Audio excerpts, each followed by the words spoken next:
Skype. Salut à toi JB. Donc voilà, c'était pas du tout l'émission qu'on a prévue, mais on s'est dit, vu l'actualité, il faut qu'on la fasse. Puis vu les conneries qui se racontent aussi. Donc forcément, on va être sur les ligues du OGL 1.1, que j'ai vu un peu à droite à gauche, que ouais, c'est pas si grave que ça. Je pense que les gens, effectivement, ils ne comprennent pas du tout ce qui se passe et ils l'inscrivent pas dans l'historicité en fait de ce qu'est le DDS qu'OGL. Donc on va mettre les points sur les i. Donc on va aborder ça tout simplement par les 3.1, les histoires de la barre des 750 000, où là on n'est pas dans le grave, on est dans le ridicule. Les histoires des droits, où là franchement on commence à être bien dans le fils de puterie. Et enfin, l'attitude qu'il y a eu sur les 20 ans par rapport aux éditeurs tiers, à savoir qu'effectivement, c'est le tiers qui a sauvé DD à partir de la 3e édition. Enfin, moi, voilà, je commence par la fin, mais le fond d'impression que j'ai, c'est qu'on a un dealer dans une cour d'école, que maintenant il a bien rendu tous les gamins addicts, qu'il a un putain de monopole. Tiens, maintenant tu vas la payer cher, ta drogue. Donc c'est vraiment, voilà, Wizard of the Coast qui se fait une image, nous on est gentil, on est progressiste. Ah bah là, moi je suis pour. Mais si c'est pour derrière faire le colon blanc exterminateur ultra capitaliste, en fait, voilà quoi. Hein, c'est l'attitude voilà, du pillage, du rapace, de tout ce qui est reproché à l'homme cis blanc quarantenaire. Mais putain, mais ils le font en puissance 10 000 en mode esclavage de tout le monde. Donc je suis un peu énervé et je vais me calmer, je te laisse la parole. Et je suis redescendu depuis hier parce que putain, j'aurais fait la vidéo quand j'avais vu le truc, j'aurais pété une durite quoi. Mais voilà, hop, on commence par les trucs rigolos, je te dire bonjour, puis on attaque la fameuse barre symbolique de 750 000 morts de rire. Quoi. Ouais, alors moi je suis aussi vénère que toi et ça se voit peut-être au niveau de ma gueule, mais j'ai très très mal dormi cette nuit parce que je suis très très très très vénère. Donc là j'ai 3 heures de sommeil dans les gencives, je suis sur les nerfs et je pense pas être beaucoup plus calme que toi pendant la vidéo. Donc oui, donc comprendre ce qui se passe en fait. Alors déjà, je pense que le point, je vais faire un préambule là, au point 1. Il faut bien garder en tête que là, ce dont nous allons discuter avec Vieux Geek pendant la vidéo, ce n'est pas une annonce officielle, c'est un leak, c'est une fuite qui a circulé, mais qui est prise suffisamment au sérieux pour qu'un certain nombre de très gros éditeurs tiers, on parle quand même de gens comme Paizo, donc c'est Pathfinder, hein, pas très gros, mais très bien installé dans l'OSR, des gens comme les gens qui font Castle and Crusades, qui était un des premiers OSR avec sa commu et tout. Donc il y a quand même pas mal de gens, dont là actuellement la position par rapport au link, qui semble avoir été quand même confirmé par un certain nombre de sources à peu près fiables, c'est nous discutons avec nos avocats. C'est-à-dire que si c'est pas un fake, on est sur quelque chose, il n'y a que 2 possibilités. La première, c'est que c'est vraiment ce que Wizard of the Coast veut faire. Première hypothèse, c'est une véritable fuite de leur projet. Deuxième hypothèse, c'est une fuite orchestrée par Wizard of the Coast pour en fait créer un espace de négociation. C'est-à-dire qu'ils ne veulent pas 100% de la merde, ils veulent 50% de la merde, donc ils font fuiter 100% de la merde pour pouvoir Ils dire affolent ensuite. tout le monde, puis après ils rassurent avec un truc qui finalement aurait fait gueuler avant. Ouais. Et Voilà. c'est pareil, tu parlais avocat, je pensais pas venir dessus, mais il y a aussi le côté. J'ai vu les ricains là, qui commençaient à venir en ressortant l'OGL 1.0. Il y a une petite ligne qui dit en fait possession des droits irrévocables, éternels, machin. Donc on a l'OGL 1.1 qui. Ouais, je t'en prie, Non, vas-y. en fait, c'est ça, c'est sur là-dessus, et c'est vous dire le niveau de pignoufrie où on est. Mais ça, c'est le système légal américain, de toute manière. C'est-à-dire qu'en fait, sur l'OGL, on va revenir sur l'OGL aussi pour que les gens comprennent. L'OGL, c'est sorti en même temps que DD3. C'est en gros une espèce de licence Creative Commons, mais pas tout à fait. C'est sur le pas tout à fait qu'on s'est tous fait avoir, moi le premier, comme tous les créateurs de contenu éditeurs tiers. On l'a traité comme si c'était une licence Creative Commons, et en fait, le diable est évidemment dans les détails, c'est-à-dire que du point de vue d'un légaliste américain, comme cette licence qui permet donc d'utiliser le document de référence du système d'abord de DD3 et maintenant de DD5 et de faire des copier-coller, c'est-à-dire qu'on peut reprendre une partie du système, ce qu'ont fait des gens comme Agathe ou BBE avec leurs clones. On peut faire du copier-coller, publier, à partir du moment où on dit que c'est OGL, c'est bon. Et donc dans cette fameuse licence, le terme utilisé est perpétuel et pas irrévocable. Et justement, c'est là où les Américains disent perpétuel et irrévocable, ce n'est pas la même chose. Et donc, puisque le terme irrévocable n'y est pas, ça veut dire qu'elle est révocable. Et donc, ce qui est en train de dire, vas-y. Alors, deux choses, je pense qu'il faudra qu'on fasse aussi un point sur l'historique. Pourquoi il y a eu l'OGL en DD3 avec la perte de vitesse d'un DD2, hein, parce que c'était pas genre open gamme, on est gentil, c'était on sauve notre marque, voilà. Il y a deux choses différentes, mais vas-y, oui, termine. Et puis l'autre point, il y aura aussi le problème avec le droit français qui dit que justement les droits d'auteur sont perpétuels et irrévocables. Donc là, on va aussi avoir le problème droit français et droit ricain. Ah, je donne pas très cher du droit français dans Ah, mais l'histoire. de toute manière, on l'a vu sur un certain nombre de cas complètement hors JDR, donc on ne va pas faire de la politique, mais dans ces conditions-là, c'est toujours le droit ricain qui gagne. Toujours. Surprise! Donc voilà, bon, c'est la loi du plus fort, hein, mais c'est comme Bah, ça. de toute façon, Mais... on vend sur Lulu. Sur Lulu, on me rendait compte au fisc américain, pas au fisc français, pour des trucs vendus en France. Bonne blague. YouTube, c'est pareil. Hein. Je paye mes impôts direct aux ricains. J'ai pas le choix. Alors que c'est des trucs faits en France. Enfin, voilà. Non, mais pour revenir sur l'histoire de l'OGL, en fait, il y a deux choses. C'est-à-dire qu'il y a vraiment des mecs, au moment où ils l'ont créé, l'OGL DD3, donc en 2000 et des patates, il y a vraiment des mecs qui y croyaient. Montecook et Ryan Dancey, qui étaient. Montecook, c'est un des auteurs de DD3, Ryan Dancey, c'est lui qui a créé l'OGL. Ce sont des gens qui se sont exprimés aujourd'hui, c'est-à-dire ou avant-hier, enfin bon, bref, par rapport au leak, en disant c'est contraire à ce qu'on voulait faire. Pour nous, c'était perpétuel dans le sens c'est pour toujours, quoi qu'il arrive. Et les mecs sont écœurés. Montecook, il est écœuré. Donc, Ah oui, on tape pas du tout sur les auteurs qui étaient à la source de ça, qui eux-mêmes font partie des dégoûtés. Hein. C'est pas. Ouais, on voilà. est d'accord. Ouais. Mais voilà, mais il faut savoir qu'effectivement, ce qu'a permis l'OGL en permettant à tout le monde, et encore une fois, moi y compris, de d'écrire pour Donjons et Dragons sans faire partie du staff de Wizard of the Coast, ce qu'a permis l'OGL depuis 2000, c'est de coloniser l'imaginaire, c'est de s'installer partout en permettant une création d'une incroyable richesse. Ça a accouché de toute la sphère OSR, ça a accouché des jeux de type, bah, tu as parlé, toi, dans tout ce qui a été critiqué par exemple sur la chaîne, Midnight, OGL, Brancalonia, OGL.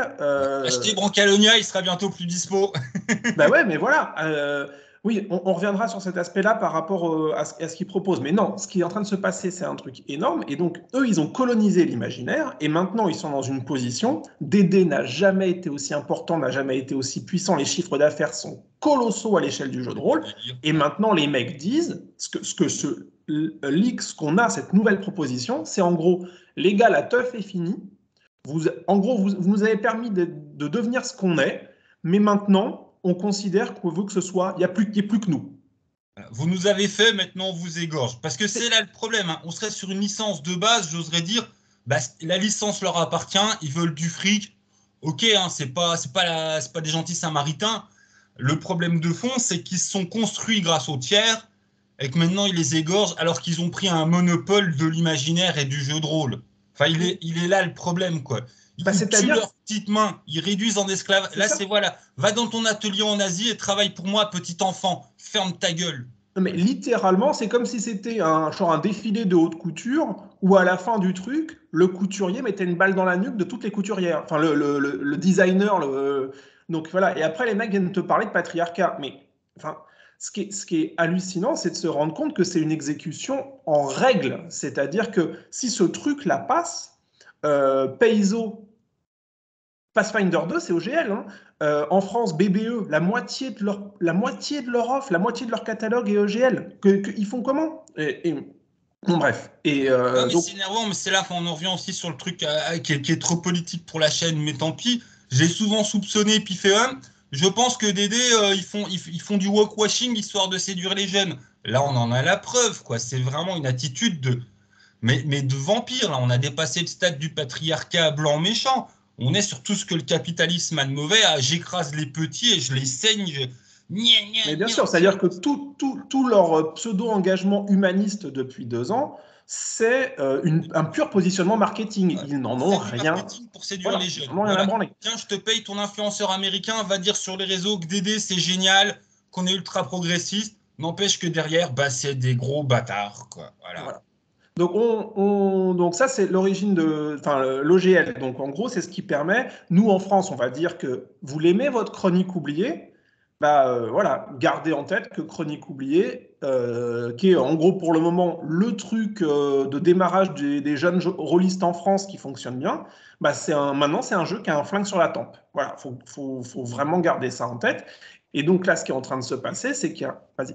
Et les gens, enfin, et là où ils auront raison, hein, je pense que quelqu'un qui se répète avec nous va dire ouais, mais 750 000, c'est pas un chiffre d'affaires qui touche en France. C'est vrai, mais on va revenir dessus par rapport au point 2 parce que là, on s'excite pas pour les 750 000. Non, non, Hein. non, mais C'est le point 2 qui est énervant. voilà. Parlons des 750 000. Vas-y, fais ta présentation sur les 750 000. Ah ben voilà, déjà que j'ai vu passer en fait des gens qui avaient mal compris, qui disaient ouais, mais sur 750 000 de bénéfices, c'est normal qu'ils mangent.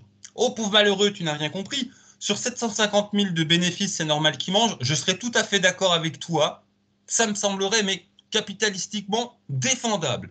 Le problème, c'est que c'est 750 000 de recettes. Pour ceux qui font pas la différence, c'est que sur un projet tabletop, machin, le truc qui monte, bon, là c'est des gros projets, hein, mais le truc qui monte à 800 000, c'est 800 000 de tout ce qui a été collecté.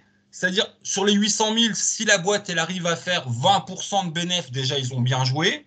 Mais là, ça sera 25% directement pour Wizard of the Coast. C'est-à-dire, les gros succès vont travailler gratuitement pour Wizard of the Coast. C'est pas plus compliqué que ça. C'est pas les bénéfices qui sont taxés, c'est la vente totale. C'est du délire. C'est en gros, tes bénéfices, tu vas te les mettre dans ton cul, ça va être tout à nous. Et on en discutait juste avant, parce qu'on a parlé une minute avant de te dire non, on va tout garder. Ça veut dire qu'effectivement, la qualité de produit va diminuer parce que les éditeurs tiers vont être obligés de faire tout ce qu'ils peuvent pour gratter un petit peu de bénéfices. Les beaux, voilà, les beaux trucs avec des figurines, des machins, c'est fini parce qu'il n'y a pas de marge dessus. Donc, ça va être du dessin noir et blanc qui coûte rien. C'est tous les gens qui gueulaient sur Midjourney, bah là, ils vont être obligés. Hein. Ça va être Midjourney à toutes les portes.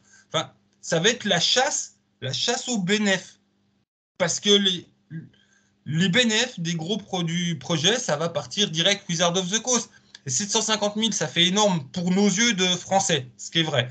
Succès français, toi, 2000 exemplaires d'un jeu de rôle vendu, c'est un succès. Tu parles à 40 euros le jeu de rôle, bon, ça te fait du 40 000. Le marché ricain, c'est 2 zéros derrière. Voilà, 750 000 pour le marché ricain, c'est petit. Il faut se le mettre dans la tête. Pour nous, c'est énorme. Pour les ricains, c'est petit. J'ai vu passer, ouais, ça va concerner qu'une ou deux personnes. C'est faux, ça va concerner beaucoup de gens. Et je ferme ma gueule. Non, mais j'irai pas jusqu'à dire que c'est petit. 750 000, c'est quand même un Kickstarter qui a très bien marché. Oui. Mais il faut garder en tête ce que tu dis. Par exemple, on va prendre un exemple qui est très concret. Le folklore bestiary qu'on a fait avec les Mushmen. Faut bien se dire que le chiffre qui est affiché sur le Kickstarter, donc je sais plus, on a fait 120 000, je sais plus. En dollars, c'est 120 000, ouais. Voilà, ce 120 000, déjà, premier truc que Olivier rappelle tout le temps, sur ces 120 000 là, c'est nous qu'on paye les frais de port. C'est-à-dire que c'est frais de port inclus. Donc déjà, de base, sur ces 120 000 là, on va en claquer une partie en timbre, en enveloppe et compagnie. Et je veux dire, et ça, ils en ont rien à faire. Eux, ce qu'ils voient, c'est 120 000. Donc 750 000, c'est-à-dire que c'est 750 000, ce que les gens ont payé, 750 000, voilà. Mais c'est pas ce que les auteurs ont gagné. Ça n'a rien à voir. Ça n'a strictement rien à voir. Et donc, on se retrouve effectivement. En plus, ce palier de 750 000 est complètement absurde, puisque c'est ce qu'on disait avant. C'est-à-dire que quelqu'un qui fait 749 000, bah, il y a 749 000 qui rentrent. Quelqu'un qui fait 750 000, il y a 750 000 moins 25% qui rentrent. Parce qu'il y a 25% qui partent chez Wizard. C'est-à-dire que si tu gagnes plus, tu gagnes moins. Les éditions limitées. Voilà. Pledge limité à 740 000. Voilà, mais c'est ça, c'est-à-dire que tu as un petit malin qui va se dire à un moment, moi je fais un Kickstarter, mais qui ne peut pas dépasser un stade d'une manière ou d'une autre, c'est-à-dire qu'à 749 000, vous ne pouvez plus participer, parce qu'il n'y a pas de raison. Ils perdent de l'argent s'ils montent. Faire des collecteurs numérotés, hop, c'est réglé. Voilà, et il faut savoir que tous les crowdfunding qui montent très très haut, qui dépassent les 150 000, les 750 000 et qui atteignent le million, les fameux millions de dollars Kickstarter, c'est des projets avec des grosses, ce qu'on l'américain parlerait de production value, c'est-à-dire avec les super illustrations couleurs qui claquent, avec les petites figurines ou les fichiers impression 3D, avec l'écran, avec les bourses, enfin les bourses 2D ou les choses comme ça, et où les illustrations, les pawns, les petits pions pour jouer et tout ça, ça c'est fini, puisque ça fait mécaniquement augmenter la recette en gros, la recette du Kickstarter, mais pas les bénéfices Pas les des marques. compteurs. Ouais, Donc, ouais. en gros. Et ne serait-ce, enfin, toi, pour donner des chiffres pour les gens, Nephilim saison 5 V1, c'était 250 000 hein, en France. Donc imaginez, en France, les États-Unis. Ouais. Et puis l'autre truc d'ailleurs que je n'ai pas réussi à savoir, c'est que est-ce que ça va être sur chaque livre ou est-ce que ça va être, toi, sur... par exemple, toi, un livre Fate Forge, Dragon d'Agathe, est-ce que ça va compter le même produit quand ils vendent le bouquin, quand ils vendent le coffret, quand ils... C'est 750 000 de rentrée à l'année. Hein. Ouais. Voilà. Donc, en gros, tu passes le cap. En gros, si tu veux, C'est la fête, quoi. de façon complètement absurde, si tu raisonnes par la tête, si tu veux survivre dans cet environnement-là, tu es une boîte, tu détermines une taille optimum où tu vas sortir un produit par an en espérant qu'il fasse 749 000 et tu t'arrêtes là. Voilà, Ouais. en gros, c'est Si tu ça. fais que 200 000, tu fais un collector, tu sors ton produit d'après. Mais ouais, t'as maximal Voilà, et 750. avec la plus grosse marge possible. Mais à la limite, là, on est dans. C'est du Bugs Bunny, tu vois, c'est grotesque. Enfin, ça n'a absolument aucun sens. Et c'est pas le plus important. Il ne faudrait pas que les gens croient que cette histoire de pognon, c'est le plus important. Parce que. Ouais, donc on va arrêter de Voilà. bloquer dessus, on passe au reste parce que bon, on leur dit, s'ils veulent manger quelque part, c'est leur licence, ils la filent gratos. Quelque part, ouais, je comprends un petit pourcentage. C'est juste le 25% à partir de 750 000, c'est un peu du délire. Voilà, Tu vois, par exemple, 25%. l'écosystème qu'ils ont mis en place sur la DM's Guild, à savoir, si tu publies sur la DM's Guild, tu as le droit d'utiliser toute leur banque d'images, donc de prendre les illustrations de Wizard of the Coast pour illustrer tes bouquins. Tu as le droit d'utiliser le lore copyrighté pour faire tes trucs, donc de sortir des machins pour les royaumes oubliés et tout ça. Mais en échange, tu leur files de la thune. Enfin, tu leur files de la thune, c'est pas déconnant. Tu te dis, Ah bah oui, oui. ça paraît relativement logique. Vu ce que Donc, tu leur... oui, on est d'accord que là, vu ce que tu leur prends, c'est même pas déconnant. C'est que d'un point de vue business, on les comprend, quoi.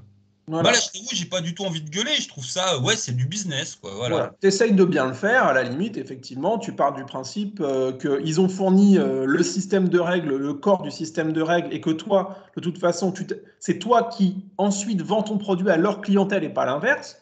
Ok, pas de problème. Je Tu peux tapes tout dans à fait. leurs images, tu tapes dans leur Voilà. background, c'est-à-dire tu prends leur travail, ils mangent sur ta gueule, normal. Voilà. Mais ce qui est beaucoup, beaucoup plus grave, et on va rentrer dedans sur les points ensuite, c'est qu'en fait, Ce qui euh, nous énerve, voilà, ce truc sur l'argent, c'est rien, c'est peanuts. Et là, on attaque la phase 2.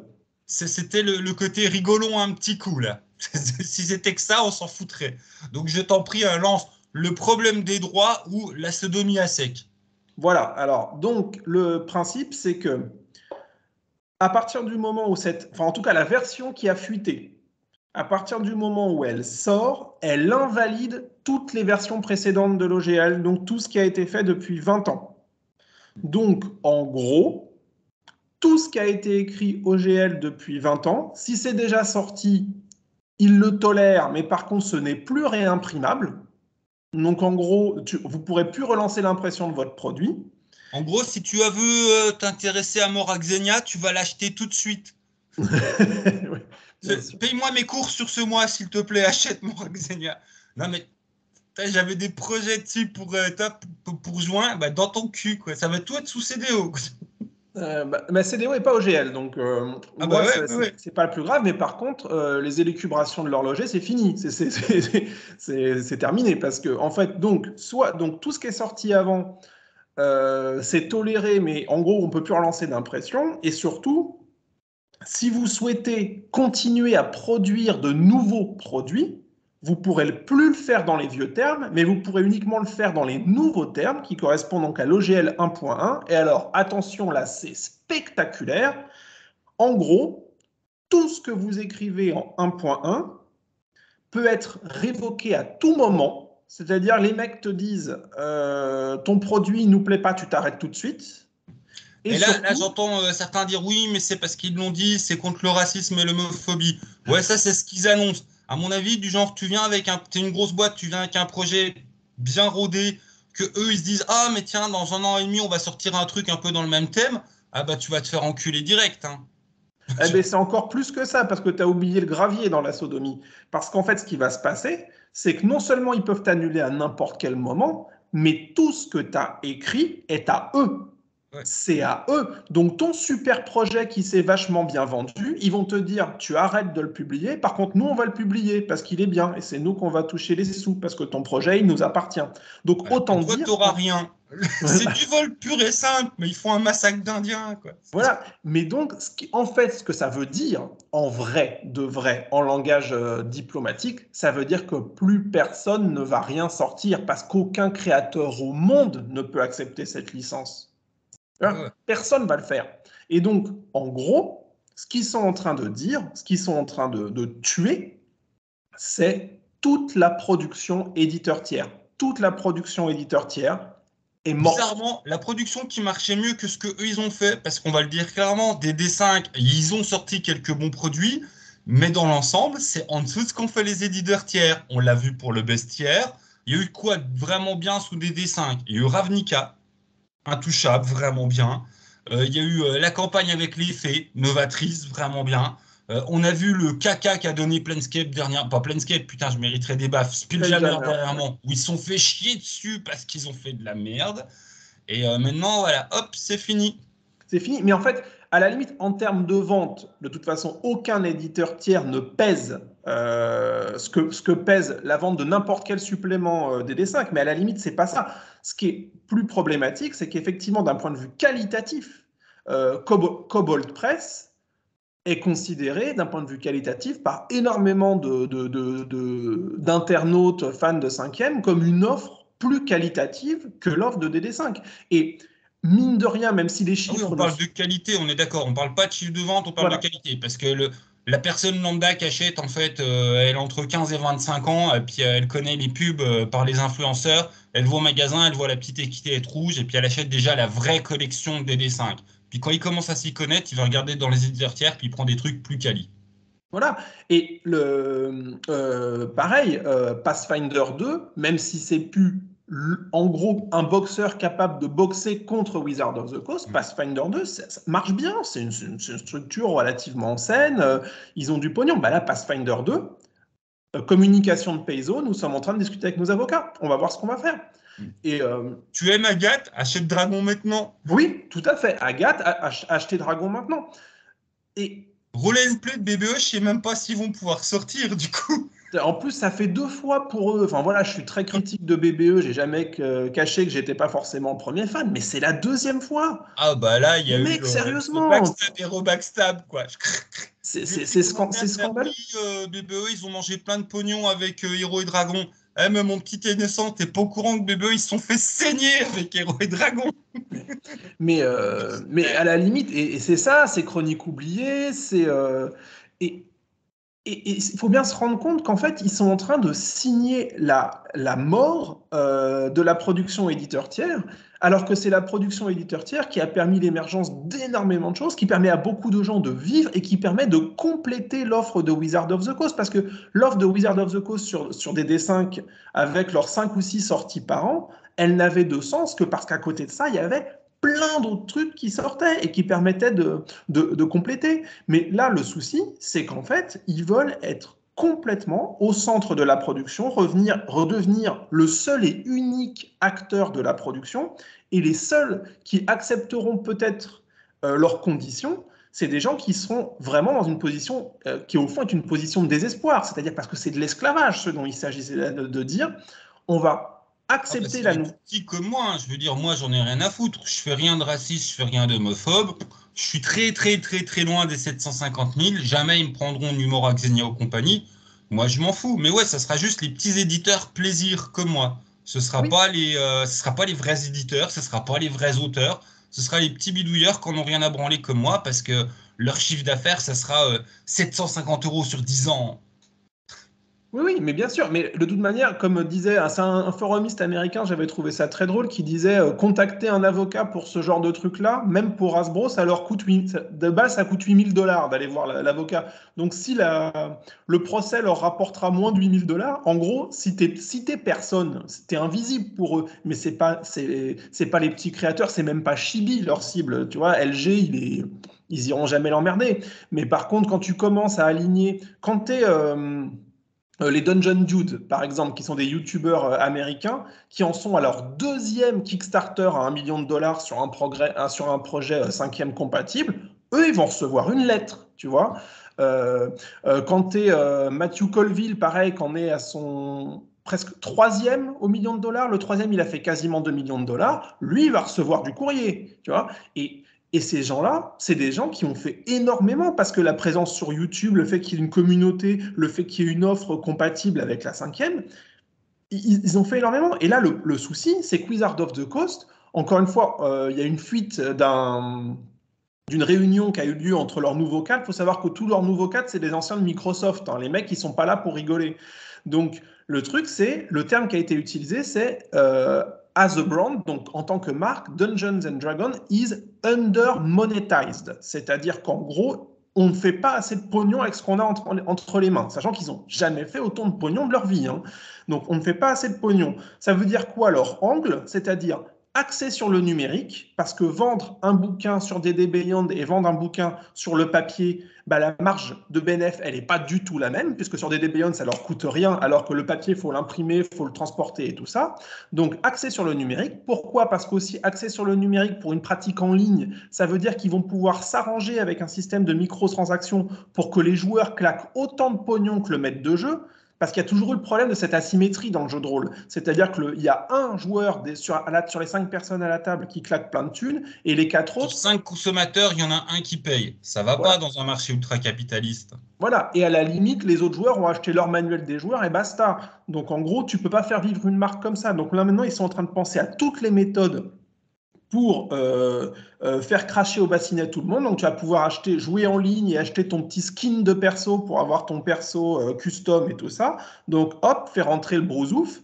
Et ils sont en train de se dire, il est hors de question que des Kickstarter à plus de 750 000 $ déjà rentrent sans que nous on touche. Et puis à la limite, tant qu'à faire, il est hors de question que des compagnies vivent avec notre jeu.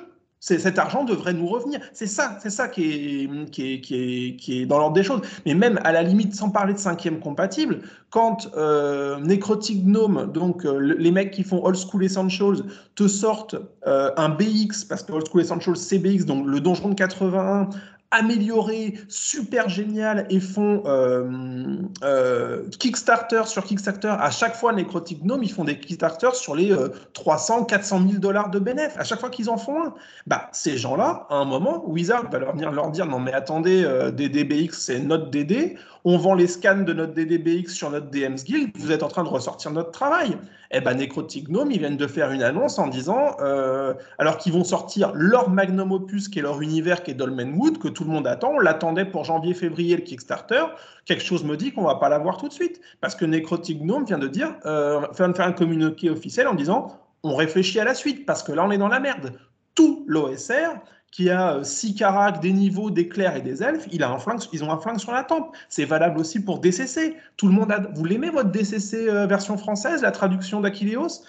Achetez-le maintenant, parce que rien ne dit qu'ils pourront le réimprimer. Donc voilà, il faut garder ça en tête. C'est tout ça qui se joue, c'est tout l'écosystème qui s'est créé sur l'OGL, à qui Wizard est en train de dire, maintenant, c'est toi, soit tu es notre esclave, ça veut dire on te tolère, mais on peut reprendre tout ce que tu as créé quand on veut, à nos conditions, parce que cette histoire de 750 000, ils peuvent changer le palier quand ils veulent, hein, parce que c'est ça que tu acceptes aussi. Hein, c'est-à-dire que s'ils décident que finalement 750 000, c'est un peu trop sympa, ils peuvent baisser à 500 000. Et si tu as signé, tu es baisé, tu n'as plus aucun... Tu n'as rien n'est négociable. Hein. Donc, il faut bien se rendre compte. Il y a un rapport de force qui est t'as pas de force et ils font ce qu'ils veulent de tes fesses. Ah oui. Voilà, c'est une mise à mort. Le côté c'est leur jeu. Enfin, c'est pour ça que qu'on s'excite aussi. Oui, c'est leur jeu. Le problème, c'est qu'ils ont installé depuis plus de 20 ans tout un système qui faisait qu'il y a des gens qui se sont développés, qui ont fait leur succès. Et maintenant, c'est stop les gars. Vous nous avez assez aidés, on vous saigne. Voilà, faut se souvenir d'un truc historiquement, c'est-à-dire que l'ultimate couillonnerie de l'OGL, elle a déjà eu lieu et elle a eu lieu le jour 1. C'est-à-dire que ce dont il faut se souvenir, c'est que quand l'OGL de DD3 en 2000 sort, quand le SRD, donc l'ensemble du texte format Word de DD3 sort, le triptyque n'est pas encore finalisé. Et donc il y a évidemment un petit malin, le jour 1, qui a sorti le bestiaire DD3 en copiant-coller le SRD avant que le bestiaire de Wizard of the Coast soit sorti. C'est-à-dire que la pire configuration pour Wizard, et je comprends qu'ils aient été vénères à l'époque, mais la pire configuration, elle a eu lieu le jour 1. Et pourtant, pendant 20 ans, ils se sont dit, on y gagne plus qu'on y perd. Malgré tout, on y gagne plus qu'on y perd. Parce que quand tu es Wizard et que tu vois Dragon d'Agathe, par exemple, c'est-à-dire que les mecs te ressortent ton propre jeu avec de plus jolies illustrations, une meilleure direction artistique. Et De toute façon, tu as failli dire que c'était meilleur. J'ai dit une meilleure illustration, parce que j'ai toujours dit que la direction artistique, j'ai rien à redire. Mais en gros, ils ressortent quand même des D5. Je veux dire, Dragon d'Agathe, c'est les D5. Tu peux comprendre que les mecs tiquent un peu. Je veux dire, tu dis, mais attends, vous êtes. Enfin, surtout si c'est pas un gamer, si c'est un mec de Microsoft. Attends, tu es en train de me dire que les mecs, je sais pas combien ils ont fait Fate Forge sur leur Kickstarter, tu es en train de me dire que le mec, il revend notre propre jeu. Tu peux 120 comprendre. 000, 130 000. Voilà, tu peux comprendre que le mec en costard, il tique un peu. Mais par ailleurs, quand tu t'appelles Cobalt Press et que tu sors un univers complet qui s'appelle Midgard, qui est leur univers d'aider machin. De toute façon, tout là-dessus, d'un point de vue capitalisme, on peut comprendre. Le problème, c'est qu'ils ont ils ont pris un monopole et ils ont rendu tout le monde dépendant d'eux. Et maintenant, ça l'a saigné. Il est là le vrai problème de fond, parce que sur le côté, c'est leur droit, ils font ce qu'ils veulent. Bah, quelque part, oui, c'est leur droit. Ils font ce qu'ils veulent, oui, dans les limites qu'en fait, ils ont rendu tout le monde dépendant, qu'ils ont conquéri le marché à l'époque où ils n'étaient pas en monopole grâce à ça. Et maintenant qu'ils ont le monopole, ils s'accaparent tous les bénéfices. C'est vraiment une attitude. On parle d'éthique, d'un point de vue éthique. Là, toi, tu prends l'éthique, tu prends l'inverse de l'éthique, ils sont dans l'inverse de l'éthique. Voilà, mais on va refaire un parallèle avec la sortie de DD4. Faut remettre le truc. La sortie de DD4, à cette époque-là, Wizard se dit, avec cette OGL, on s'est quand même un petit peu fait avoir sur certains trucs, c'est quand même un peu chiant, donc on va plutôt faire une GSL. Et la GSL, c'était déjà une couillonnerie totale. Et donc, Wizard sort DD4 avec la GSL, tout le monde, notamment Paizo, dit votre GSL, c'est de la vraie merde, jamais de la vie, je signe ça. Donc nous, on reste sur l'OGL de DD3. Et ça explique en partie l'échec de DD4. C'est-à-dire qu'à ce moment-là, Paizo dit bon, bah allez, hop, on reprend DD3, on fait Pathfinder, et on publie en parallèle. Et donc, l'OGL, vraiment, littéralement, on ne peut pas dire autrement, l'OGL a permis à Pathfinder de devenir le principal concurrent de DD4 en revendant le jeu qui avait été mis en place par Wizard of the Coast. C'est de ça. Ils auraient eu Pathfinder pour faire vivre encore l'esprit DDesque. Ils auraient pu planter DD avec DD4. Quoi. Ouais. Mais DD4, ça a été un échec à l'échelle de Donjons et Dragons. Ça reste un jeu qui s'est bien vendu. Mais ce qu'il faut comprendre, c'est que même à ce moment-là, c'est-à-dire que quand Wizard se dit notre DD4 s'est planté et notre principal concurrent nous revend DD3 et est en train de nous tailler des croupières, parce qu'à une époque, il faut se souvenir que Pathfinder pesait lourd, hein, pas autant que DD, mais c'était très costaud, quoi. Même à ce moment-là, Wizard s'est pas dit on va annuler l'OGL. Je veux dire, ça n'a jamais été dans la question. Ils le font maintenant parce que maintenant ils sont en monopole, en quasi-monopole. Enfin, au State, quand tu dis que tu vas faire du jeu de rôle, même si tu joues à autre chose que Donjons et Dragons, tu dis que tu vas faire un DD. C'est devenu un synonyme, mais à quel point c'est marquant dans les esprits. Voilà. Le mot jeu de rôle a été remplacé dans la tête des ricains par DD. Ouais. Et ce qu'il faut bien comprendre aussi, pareil, c'est que alors même qu'ils se sont fait tailler des croupières par Pathfinder sur DD4, quand DD5 sort, ils disent, et ça prend 1 ou 2 ans, mais SRD, OGL. C'est-à-dire qu'au début, parce qu'il faut se souvenir que quand sort DD5, eux-mêmes ne croient plus à leurs produits. C'est pour ça que les 3 premières campagnes de Donjons et Dragons n'ont pas été écrites par Wizard of the Coast, mais par Kobold Press notamment, et par 2 autres. Je crois qu'il y a Green Ronin, et je ne sais plus qui a écrit le 3e. C'est-à-dire que au moment où DD5 sort, les mecs se disent de toute façon DD c'est mort, ça peut plus on sort un triptyque, et le reste c'est les petites mains, les fameuses petites mains qui vont les écrire. C'est pour ça que les 3 premières campagnes ne sont pas écrites par Wizard. Et le problème, c'est que DD5 cartonne, marche, et donc à partir de la 4e campagne, ils commencent à réécrire eux-mêmes les campagnes. Je crois que c'est Curse of Strahd, justement. Bon, Bonne Pioche, c'est leur meilleur. Ouais, dans la première Curse of Strahd. Voilà. Mais donc, à ce moment-là, alors même qu'il y a eu l'éclatage de DD4 et qu'il y a eu Pathfinder, les mecs reviennent pas en arrière. Ils disent, OK, OGL, SRD, vous pourrez faire ce que vous voulez avec DD5. C'est-à-dire que de leur point de vue, c'était une bonne stratégie commerciale. Mais ce qui a changé, c'est que DD a toujours été le plus gros des jeux de rôle, mais là, à l'échelle du monde, c'est exactement ce que tu as dit, DD, c'est devenu le jeu de rôle. Et donc, les mecs se disent, on n'a plus besoin des petites mains. Donc, hop, hop, balle dans la nuque, facturée à la famille. C'est vraiment de ça dont il s'agit, et c'est dégueulasse. Il n'y a pas de mots pour dire à quel point on est dans le moche, on est dans le laid. Et il faut vraiment...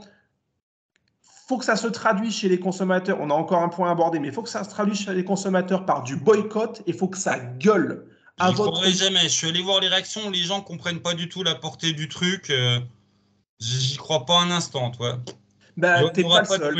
Il y en a d'autres qui y croient pas un instant. Mais moi, je vais dire que à mon niveau, je peux t'assurer que tout ce que j'avais prévu de claquer chez eux sur les 2 prochaines années, c'est mort. Donc ça veut dire malheureusement que pour la chaîne, pour les vieux geeks, je vais plus venir vous faire beaucoup de critiques pour DD parce qu'il est hors de question que je leur fasse de la pub. Mais en ce qui me concerne, voilà. Ah, mais toi, tu es un spécialiste. Enfin voilà, c'est bête à dire, mais. Oui, mais c'est aussi le boulot de l'autre chaîne de leur expliquer ce qui est en train de se jouer. C'est-à-dire que là, vous là, êtes on a McDo qui a pris le monopole des restaurants et puis vous allez bouffer McDo jusqu'à la fin de vos jours. Tiens, mange ma merde. Voilà. Voilà. On avait un 3e point abordé, je me souviens plus ce que tu avais dit. Oh, mais on l'a diffusé dans l'autre, c'est le côté, l'attitude qu'ils ont, enfin, cette prise de monopole, quoi, qui est en fait le vrai cœur du problème. Il n'y aurait pas le monopole, on ferait pas cette vidéo. Moi, il n'y aurait pas le monopole, je gueulerais pas comme ça. Ils veulent récupérer leur. Toi, ce serait une petite licence qui, ouais, je récupère mes droits si je veux. Mais c'est toute l'attitude depuis les 20 ans à s'étendre de cette manière tentaculaire où DD est devenu le jeu de rôle, l'étendard du jeu de rôle, le synonyme dans la tête de beaucoup de joueurs au niveau mondial de c'est quoi un jeu de rôle. Et on a assez épargné au niveau de la France là-dessus. Enfin, DD n'est pas synonyme de jeu de rôle sur notre territoire. Mais en Allemagne non plus. Hein. En Allemagne non plus, ils ont la culture œil noir qui les a un petit peu sauvés de ça. Mais vas-y, ouais, continue. Ah non, et puis que tout d'un coup, là, il y a renversement de vapeur et puis c'est niais. Moi, j'ai l'impression de voir un dealer dans la cour d'école, quoi. Tiens, maintenant que tu es bien accro, tu vas casquer Lulu. Ouais, il faut aussi se rendre compte de tout ce qui se joue, par exemple, notamment au niveau de l'OSR. C'est-à-dire que là, je vais citer Olivier parce que je sais que c'est un thème qui lui est cher. Il a fait une communication dessus. Voilà, Olivier Desmushmen, il a fait une communication dessus sur son Facebook, le Facebook des Mushmen. Il faut bien comprendre que ce que l'OGL permettait aussi, c'est que tous les créateurs parlent la même langue. C'est ce qui a permis l'OSR. C'est ce que Olivier parle de lingua franca, c'est-à-dire. Ah ouais, ils ont détruit. Enfin, c'est la chute de la tour de Babel, là. Oui, c'est ça, c'est exactement ça. Et donc voilà, donc là il va y avoir une réorganisation dans la douleur. Donc l'éditeur de Castle and Crusade, donc eux ils ont annoncé qu'ils allaient solder tout ce qu'ils avaient fait en 5e parce qu'ils ont réédité leur vieux module Castle and Crusade en compatible 5e. Ils soldent tout et ils disent fuck off. Seulement, ce qui va être compliqué pour eux, c'est que c'est même pas dit qu'ils puissent continuer à vendre Castle and Crusade, alors que c'est un jeu qui est aussi vieux que l'OSR, enfin qui a 15 ans. Faut vraiment réaliser ce qui se joue. Et si vous aimez Pathfinder, je pense que Paizo est l'équipe la mieux armée pour combattre parce qu'ils ont les moyens de payer des bons avocats. Mais si ça se trouve, on va devoir avoir un Pathfinder 3 très rapidement qui ne sera pas OGL, où ils vont casser plein de trucs pour pouvoir continuer à sortir du matos. Ou alors ils vont passer en mode full Savage World, puisqu'ils avaient tenté, il y a un Savage Pathfinder ou des choses comme ça. Mais il y a vraiment des choses qui se jouent, qui sont terribles. Et voilà, moi, à mon niveau perso, ça vaut ce que ça vaut, mais je vais pouvoir continuer Coureur de Rage parce que c'est pas OGL. Mais tout ce que j'avais prévu d'écrire pour éventuellement la 5e édition, c'est mort, je ne le ferai pas. Et je vais revenir à des trucs, propositions de type cité sans nom, c'est-à-dire sans référence de système. Sauf que les bouquins où il n'y a pas de règles se vendent moitié moins bien que les bouquins avec des règles. Il faut quand même avoir conscience de ça. C'est-à-dire ce qui se vend en jeu de rôle, c'est les règles. LG, il est déjà en train de voir comment il va pouvoir sortir Cœur Vaillant 2e édition sans OGL, en s'éloignant de toutes les racines originales Dungeons and Dragons White Box qui étaient au départ de Cœur Vaillant, parce que comme ça, il peut émanciper son jeu de l'OGL. On va tous devoir se réorganiser dans la douleur. Et encore, LG, ça fait un moment qu'il développe le Chibiverse, qui est justement sur des termes différents, qui est... Bien sûr, mais Cœur Vaillant, c'est un héritage. Cœur Vaillant 1re édition, c'est un héritage OGL. Il y a les 6 caracs, il y a le niveau, il y a le nain, il y a l'elfe, il y a le guerrier, il y a le voleur, il y a le clerc. C'est en plein dedans. Mais ça, donc, je ne sais pas jusqu'à quel point ils vont oser s'en revendiquer. Parce que d'un autre côté, c'est pas eux qui ont inventé le mot fort, c'est Constitution. C'est pas eux qui ont inventé le D20. Enfin, toi, au niveau de la loi française, d'ailleurs, mais bon, loi française versus loi ricaine, on va se faire en papa-outer. Mais les règles pures, mécaniques, sont pas protégées par la loi. C'est plus compliqué que ça. C'est plus compliqué que ça. En fait, c'est un cas de figure qui n'a pas encore été tranché. C'est-à-dire que nous, on s'est tous dit les règles ne sont pas protégées par la loi, sauf que quand tu as 6 caracs et qu'elle s'appelle force, constitution, dextérité, sagesse, intelligence, charisme, c'est du DD. Tu ne peux pas venir expliquer que c'est autre chose. Donc, c'est ça le problème. Donc, c'est là où, en fait, ces 6 termes-là, tu les as copiés-collés dans le SRD, et c'est pour ça que ton jeu est OGL. Et c'est pour ça que Coureur d'Orage n'est pas... Force, résistance, agilité. Non, plagiarisme. Plagiarisme, parce que si tu changes les mots, c'est pas dit que tu es tort, mais c'est pas dit que tu gagnes. Tu veux prendre le risque d'aller boxer contre les avocats d'Asbro? Parce que c'est ça, quand tu parles du dealer dans la cour de récré, c'est du racket. La question n'est pas de savoir si tu as raison ou tu as tort. Il est avec ses potes pour te péter la gueule, quoi. Voilà, la question n'est pas de savoir si tu as tort ou tu as raison, la question est de savoir si tu peux te permettre un procès. Tu vois, c'est de ça dont il s'agit. Et donc, tu veux hypothéquer ta maison pour faire un Hasbro. Voilà. Et le pire, c'est que tu n'es même pas sûr de gagner. Donc, le souci, c'est que personne ne prendra le pari, si tu veux. Donc, à partir de là, ce que va faire LG sur Cœur Vaillant 2, mais ça tombe bien parce que c'était l'architecture qu'il était en train de mettre en place, c'est passer à 4 caractéristiques et il va trouver 4 noms qui n'ont rien à voir et donc il va articuler son truc comme ça. Pourquoi Coureur d'Orage, c'est pas OGL? Parce qu'il n'y a pas de carac et il n'y a pas de classe. Moi, je m'en fous, tout est freeform, les traits sont freeform, et tout le reste, c'est une valeur basée sur le niveau. Le niveau, ça ne peut pas être OGL, parce qu'il y a 8500 jeux vidéo qui utilisent le terme de niveau. Va expliquer à Riot Games de League of Legends que niveau, c'est propriété Hasbro. Ça ne va pas se passer comme ça. Si ouais, on est d'accord. Rito, il va les... Enfin bon voilà, Rito d'un point de vue monétaire, ils vont marcher sur la gueule d'Hasbro. T'es fort, on l'est encore plus, quoi. Donc voilà, mais il faut avoir conscience de ça. Faut avoir conscience que là justement, si vous êtes...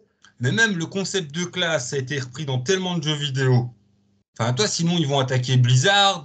Enfin je sais plus qui c'est qui est derrière Warcraft, World of Warcraft, mais le concept de classe, il s'est tellement dispatché. Est-ce qu'ils peuvent vraiment revendiquer la paternité? Mais bien sûr, mais en fait, centaines de preuves.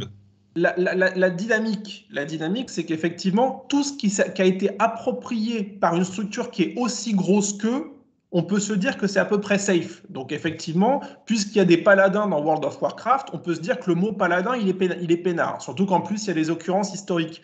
Mais ce qu'on va voir arriver, c'est une structure à la Age of Sigmar pour Warhammer, où en gros, dans Age of Sigmar, il n'y a plus d'elfes et d'orques, mais il y a des Aedar ou je ne sais pas quoi. Ils ont tous des noms qui sont des noms qui peuvent être copyrightés. C'est exactement la même chose que dans le setting gréco-romain pour la 5e, là, qui était sorti pour Magic, qui s'appelle Theros. C'est que ton Zeus, il ne s'appelle pas Zeus, de manière à ce qu'il puisse copyrighter le nom du dieu qui en fait est Zeus. Et c'est ça qui va se jouer.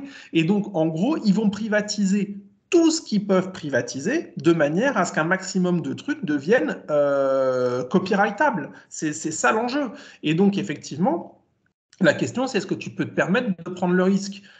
tant que tu tapes dans de l'elfe ou du nain, c'est-à-dire des choses qui sont issues des contes et du folklore, Ouais, des t'as pas. trucs où tu peux leur dire Tolkien l'a fait avant vous, vous êtes des voleurs. Oui, oui, tout à fait. Mais c'est de ça dont il s'agit, parce que le Tolkien Estate, pareil, ils vont pas se laisser marcher sur le coin de la tronche. Donc, mais par contre, tu peux être sûr que Dragonborn et compagnie, et Alphelin, puisque eux-mêmes ont pris Alphelin parce que Hobbit, ils n'avaient pas le droit, Alphelin, c'est mort, tu peux plus l'utiliser. Donc il y a voilà, en Petit gros, homme, c'est pris aussi, on va être obligé de dire les gens pas très grands, avec du poil aux pattes. mais plus Mais petits que des nains, mais voilà, plus grands que mais des lutins. non, mais on va trouver d'autres termes. Mais il faut bien comprendre ce qui est en jeu. Et là, ce qui est en jeu, c'est vraiment la privatisation de notre imaginaire, le monopole absolu, la reprise en main par Wizard of the Coast. On revient en fait dans les années ADD où TSR faisait procès sur procès sur procès sur procès à tout le monde. C'est vers ça qu'on revient. Donc, Ouais, ça, par exemple, je pense enfin, même dans les vieux, tout le monde doit pas être au courant. Puis alors les jeunes, ils sont pas du tout au courant. Ouais, il y a une époque où en fait TSR c'était, enfin voilà, je t'attaque, je t'attaque, je t'attaque, et puis pas je t'attaque sur le terme de la créativité, hein. C'était des procès et du pognon. tout à fait. Donc là, on est en train de revenir 30 ans en arrière. Et voilà. Donc, alors, ça vaut ce que ça vaut, mais puisque c'est aussi un des avantages de la chaîne YouTube, c'est de pouvoir être entendu par plus de personnes. Là, actuellement,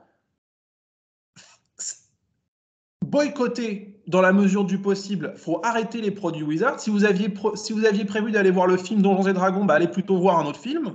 Et non, mais c'est vrai, à un moment, il faut les faire chier. De toute façon, il n'y a que ça qu'ils comprennent. Et surtout, exprimez publiquement votre mécontentement. Dites que vous êtes vénère. Si vous n'achetez pas un produit chez eux, expliquez-leur pourquoi. Envoyez, moi, à chaque fois, chaque bouquin, j'avais prévu d'acheter 3 bouquins cette année en 2023 chez eux. À chaque fois que je ne vais pas l'acheter, je vais leur envoyer une petite note sur leur service client en disant je n'ai pas acheté ça que j'avais prévu parce que je pense que vous êtes des fumiers. Et ça, faut leur dire, faut qu'ils le sachent, faut que ça remonte. C'est avec ça, le seul espoir qu'on peut avoir maintenant pour revenir à la situation d'il y a quelques jours, c'est qu'ils changent, non seulement qu'ils abandonnent ce qu'ils sont en train de faire, mais même ça, ce ne serait plus suffisant, c'est qu'ils abandonnent ce qu'ils sont en train de faire et qu'ils mettent le mot irrévocable dans la vieille OGL. Et pour ça, il faut les faire chier, il faut leur faire comprendre. Je t'avoue, j'y crois pas un instant. Moi non plus, mais on va essayer quand même. On va essayer quand même. Bah, après, enfin, toi, à long terme, ça va être un gros cataclysme, mais ça va redonner aussi enfin, toi, plein de nouvelles créativités à droite et à gauche, quoi. Bah oui, mais tu vois, Moi, enfin, j'espère qu'ils se tirent une balle dans le pied, parce que là, en fait, tous les créatifs qui faisaient des trucs bien en altérité à DD, ils vont faire des trucs bien qui seront plus dépendants de DD, quoi. bien sûr, mais moi, enfin, là, je vais citer un des auteurs de BBE que j'ai croisé sur un forum qui lui aussi en a très très très gros sur la patate. Mais à un moment, c'est pas juste une question de gros sous écrire pour Donjons et Dragons. Moi, j'aime écrire pour Donjons et Dragons. C'est un jeu que j'aime. C'est le jeu auquel je joue. C'est le jeu qui m'intéresse. Ça me fait chier de me dire que je ne peux plus écrire pour les gars. En gros, je peux plus faire de l'écriture de fans gratos pour Donjons et Dragons. Ça me fait chier. J'aimais bien l'idée d'être un auteur, éditeur tiers pour Donjons et Dragons. Et ça, c'est ça qu'ils sont en train de me retirer. À moi et à tous les autres. Tu vois. Et c'est pas juste. J'écris pas pour la cinquième. Je sors pas les élucubrations de l'horloger juste parce que j'ai envie de me goinfrer avec le pognon de la cinquième. J'écris les élucubrations de l'horloger parce que ça me fait plaisir de le faire. J'aime la cinquième. Je trouve que c'est un bon jeu. Ah, mais bienvenue dans le capitalisme, hein. T'as pas les droits, tu fermes ta gueule, boum. Ouais. Mais le problème, c'est que pendant 20 ans, les droits, on les a eus. Et c'est ça Ah qu'ils bah, sont en train de nous retirer. c'est le côté, moi j'en viens, hein, le problème de fond, c'est l'addiction du dealer, quoi. On a fait un monopole grâce à vous, maintenant on vous nique la gueule. Si tu veux continuer à écrire pour nous, tu travailles comme un esclave, hein, parce que tu travailles littéralement gratuitement, tu leur offres ton travail.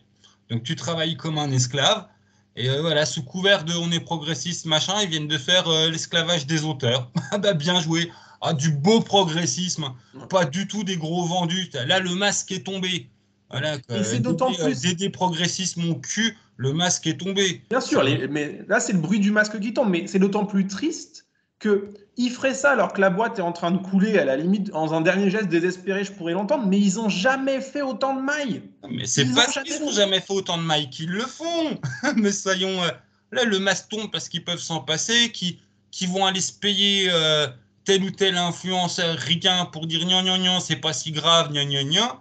Mais au final, moi je trouve le masse tombe, puis on voit bien que c'est pas du tout des gentils progressistes, machin. Ils font du woke-washing pour gratter tout le pognon qu'ils veulent sur les nouvelles tranches qui, justement, ils sont sensibles d'un point de vue argument de vente. Et puis ils prennent toute la maille qu'ils peuvent prendre. C'est des gros capitalistes, comme tu le disais, hein. Le CA, maintenant, c'est Microsoft, et ils sont pas là pour la beauté du jeu de rôle. Non. Ils sont là pour te faire cracher ton pognon. Ça, on voit ce qu'ils ont fait avec Magic.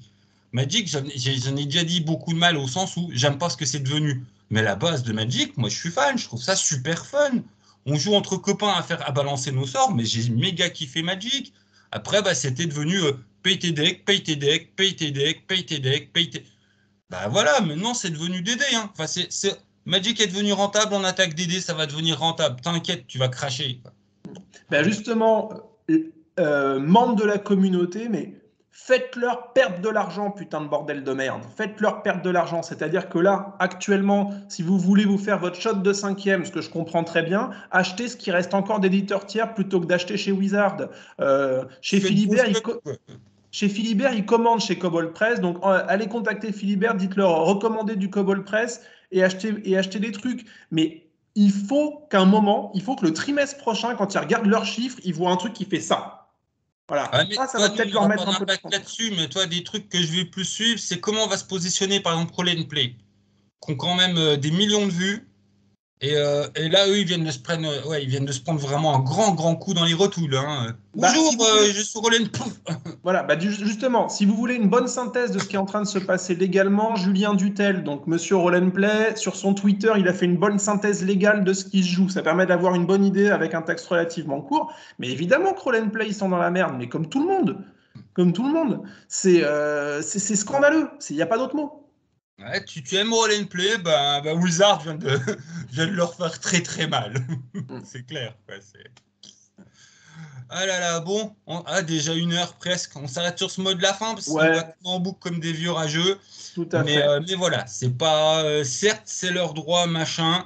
Et le problème, il n'est pas là. Le problème, il est sur les droits d'auteur et puis le fait d'avoir rendu toute la communauté mondiale dépendante, d'avoir fait quelque chose qui était relativement beau, parce que comme tu le disais avec la citation d'Olivier, on avait un langage commun pour communiquer voilà, en tant que rôliste, en plus en rendant hommage et grâce à Dédé, alors que bon, ouais, c'était ça les a créés, et puis voilà, putain, je vais répéter. Et juste pour conclure, et ça, ce sera une conclusion, en tout cas, moi, c'est ma conclusion, il faut garder en tête qu'ils sortent ça pour One D&D. One D&D, c'était les 50 ans de Donjons et Dragons, et donc les 50 ans du jeu de rôle. C'est-à-dire qu'ils sortent ça pour les 50 ans du jeu de rôle, ce qui devrait être une fête pour tout le monde, genre, ouais, notre loisir, il a 50 ans, bah regardez la gueule que ça a maintenant.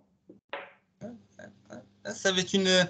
One D&D, on se demandait est-ce que ça va pas être juste une machine de vampirisation à pognon. Ouais, je crois qu'on a un peu la réponse. On va voir dans quel sens ils veulent aller. Ouais. Tout est dans le titre, en fait. One D&D. Il n'y en aura qu'un, et c'est le nôtre, et les autres peuvent crever.